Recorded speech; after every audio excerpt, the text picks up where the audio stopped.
खैर आज रेडी पकड़ यार मेरा रेडी पकड़ तू रेडी पहले चला इन्हें रेडी नहीं बोले BMW चला हवाले का गाना है गोदाम जाम सारा सामान करो यार, बात सारा सामान लेके जाओ, बात सामान लेके आओ भाई रखो जितना इतने चुप के अंदर इतना वापस लेके जाओ अपना अपना किनते हो किधर गए आपको बड़ी बात है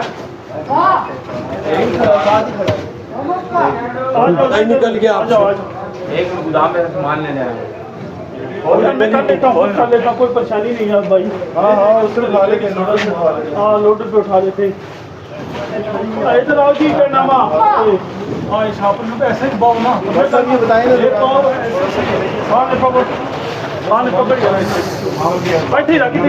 किस तरह करो साजिद है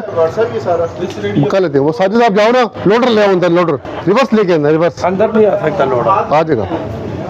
मोटरसाइकिल लगे हुए बहुत मसला आ जाएगा आ जाएगा। ये इस तरह सही बेहतर रहेगा बस